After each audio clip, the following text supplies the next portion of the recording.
Time for Alamogordo Town News on Crazy Radio. I'm Anthony Lucero. When it comes to news on 95.1 FM, weather always comes first. A storm system will produce severe thunderstorms over the lower Mississippi River Valley and heavy to excessive rainfall from the southern plains through the Ohio River Valley. A strong Pacific storm is going to bring the potential for flash flooding, severe thunderstorms, strong to locally damaging non-thunderstorm winds, and high elevation snow to the Hawaiian Islands through tomorrow. Closer to home, continued cool today with breezy to windy conditions. The winds today could create some patchy areas of blowing dust. Much warmer conditions towards the end of the weekend and early into the week. We'll have another look at the weather following this news. Well, Tuesday's City Commission meeting was, well... Now, was that civilized? No, clearly not. Fun, but in no sense civilized. A hot topic was when Joanne Vullo of LULAC accused the mayor and county of turning down some money from Congressman Gabe Vasquez. Why did the city commission, and I know that the county commission also refused $6 million from Congressman Gabe Vasquez? These are important resources, and it doesn't make sense that they were refused because this money could have gone towards a shelter. I know it's infrastructure money, but I think the people need to know why it was refused. And I know for a fact that he did offer it. We heard from the mayor. Something that was said at the commission meeting on Tuesday night by Joanne Vullo, who's one of our community members, suggesting that she spoke with Congressman Gabe Vasquez and she met with him in person, face-to-face, and that he told her that the city and county turned away $6 million in infrastructure funds. I unequivocally deny that. That never happened.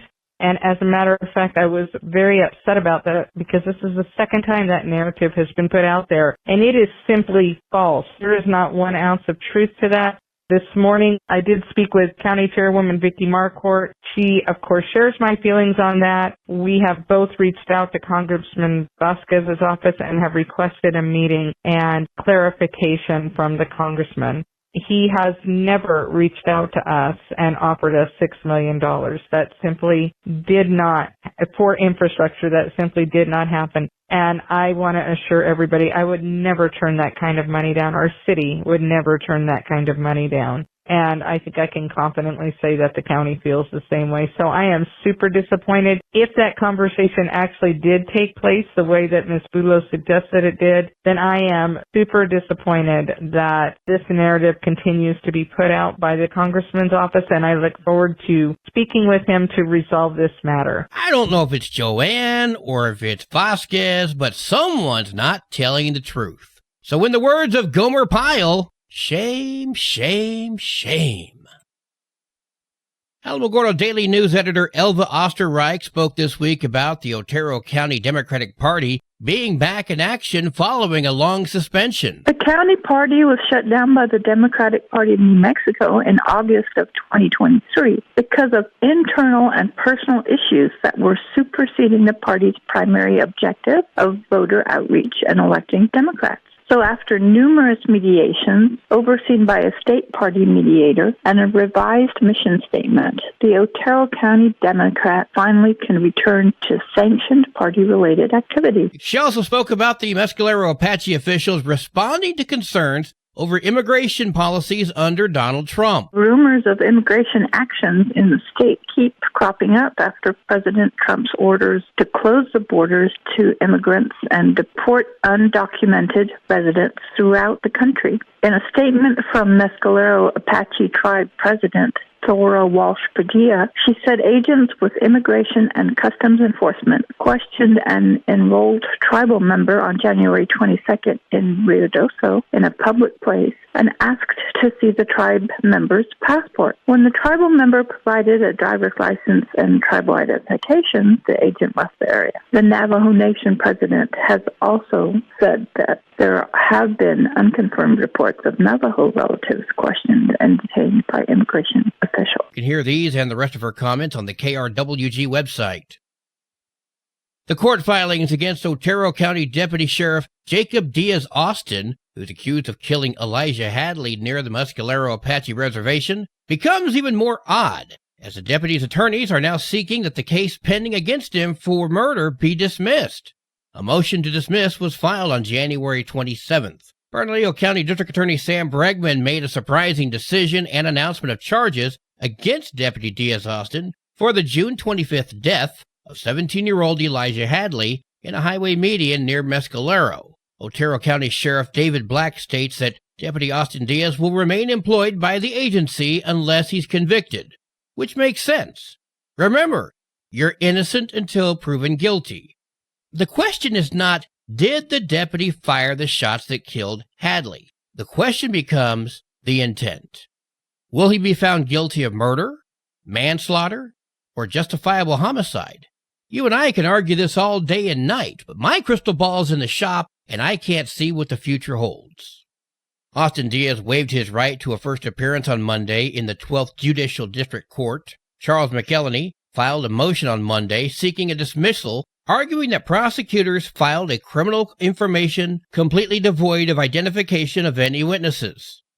Even more bizarre to the case is the court ordered an order of decorum before the courts on January 23rd. A court order of decorum is a set of rules that govern how people behave in a courtroom. The rules are intended to maintain a calm and serious atmosphere. It's traditionally understood the rules of decorum in a courtroom, but given the heightened scrutiny and sensitivity of this particular case by the community and the law enforcement community, the judiciary opted to reinforce the rules of decorum via a court order, and disobeying a court order of decorum could result in a contempt of court charge. Calling all heroes and their guardians, registration is open for the Alamogordo Recreation Center's second annual Heroes and Guardians Dance. That's happening Saturday, February 8th from noon until 3 at the Sergeant Willie Estrada Memorial Civic Center. Come dressed as your favorite hero. The dance is for children ages 4 to 10 with an accompanying adult. The cost of entry is just $5 per 2 dancers. Or take a seat at the tables for fun kids crafts and get your superhero team portrait taken at the photo booth. More information is available by checking out the Alamogordo Rec Center's Facebook page.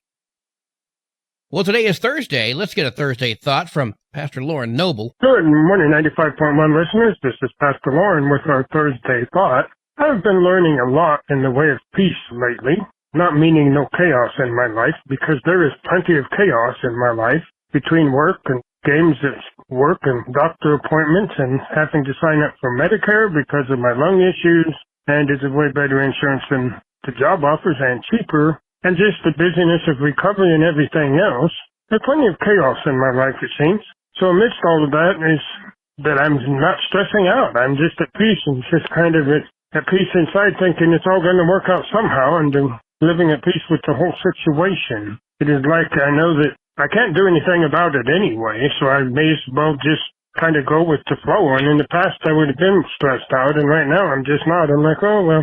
So hopefully I will stay that way for a while, but and I think about that as with the world situation in America. I don't stress out about that either. I don't watch as much news as I should, and maybe that's why I'm not stressed out. But I don't watch as much as I probably should. But I'm kind of at peace with that too, because I cannot change the outcome of it and the way that America will go. So I'm just kind of living at peace with that too. Life is so much better when you are at peace with the situation rather than stressing out. It just seems to give us a different outlook on life. Let me say a prayer for us. Lord, help us to learn to live at peace in our surroundings and to be at peace with what we cannot change. A less stressful life is so much better, and the future seems a lot brighter than if we're stressed out over things we can't control anyway. And many situations just have to play their way through life, and we don't have a lot of control over that.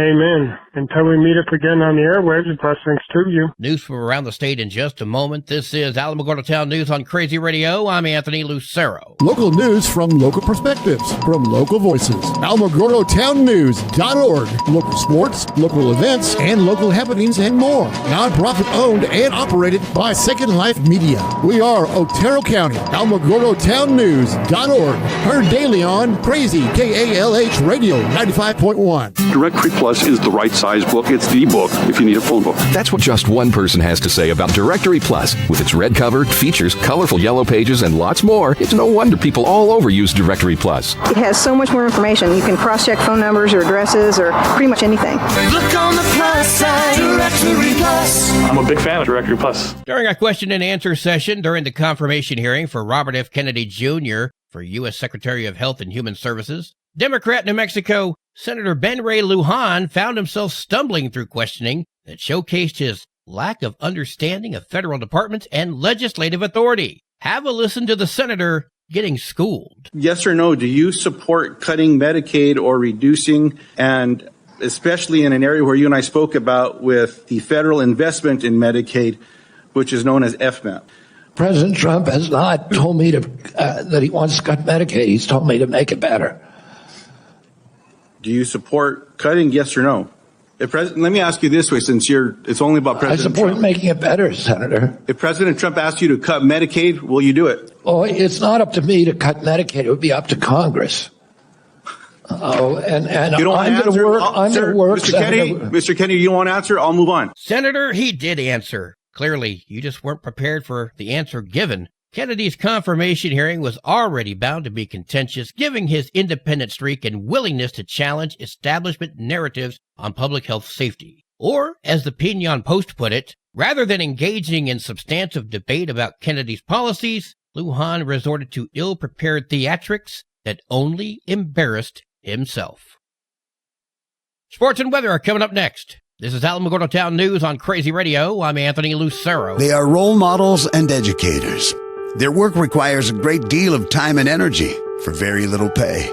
Who are these unsung heroes? Thanks, Coach. Thanks, Coach. The simple truth about education-based athletics in New Mexico is this. Without a committed team of coaches and administrators, they just wouldn't be possible. School sports, they bring out the best in all of us. This message presented by the New Mexico Activities Association and the New Mexico Athletic Directors Association. The trial for DeSandre Washington, the former New Mexico State University basketball player facing sexual assault charges, has been rescheduled from February 10th to April 14th. Washington is facing 13 charges, which include criminal sexual penetration and false imprisonment, which could carry a sentence of up to 27 years in prison. The charges stem from a hazing scandal from February 2023, which involved two other former Washington teammates, Dr. Bradley and Kim Aiken Jr., both of whom agreed to guilty plea deals. Civil lawsuits filed regarding the case described the hazing scandal as a humbling ritual where the defendants would pull down the victim's pants and grab their genitals. The indictments against the players detailed episodes in 2022 in which the defendants were accused of holding younger players and student staff against their will while they violated them. In 2023, the school paid out $8 million to settle a lawsuit brought by two of the victims who went public with the stories of their abuse. There are 36 games for New Mexico girls basketball today, including Mountain Air at Hondo, Lordsburg at Cloudcroft, and Las Cruces comes to Alamogordo. Go Lady Tigers! And 40 games for New Mexico varsity basketball today, including Lordsburg at Cloudcroft, Mountain Air at Hondo, Tularosa heads to Cobre. Wow! Go Wildcats! And Alamogordo heads to Las Cruces. Go Tigers! Your Crazy Radio spot on weather forecast for the Tularosa Basin today calls for sunny skies, mostly clear tonight, sunny tomorrow. Your high today in the basin, 51, low tonight of 29, high tomorrow, 59 degrees. The National Weather Service has issued a wind advisory in effect from 11 until 6 today for the cities of Tiburon, Pinion, Mescalero, Cloudcroft, Mayhill, Mountain Park, Sacramento, Apache Summit, and Sunspot. West winds 30 to 40 miles per hour with gusts up to 55 miles per hour are expected. Gusty winds are going to blow around unsecured objects. Tree limbs could be blown down and a few power outages could result. Winds this strong can also make driving very difficult, especially for high-profile vehicles. Use extra caution. Sunny skies today, winds gusting up to 40 miles per hour in Cloudcroft. Tonight, mostly clear, winds gusting up to 32. Sunny tomorrow, winds gusting up to 13. Your high today in Cloudcroft, 29. Wind chills are going to make it feel like it's 1. Low tonight of 20. Wind chills are going to make it feel like it's 12. High tomorrow, 45. Wind chills are going to make it feel like it's 18 degrees. Local breaking news can be found on our website, alamogordotownnews.org, and you can learn more about Crazy Radio by visiting kalhradio.org. Also, check out the Crazy KALH Radio YouTube channel. That's where we post our daily newscasts, complete interviews, and other information which concerns everyone in the Tularosa Basin. Be sure to give this video a like and subscribe to our channel if you've not done so already. That way you too can remain informed of the goings-on in the Tularosa Basin. And that concludes this Thursday edition of Alamogordo Town News on Crazy Radio. I'm Anthony Lucero.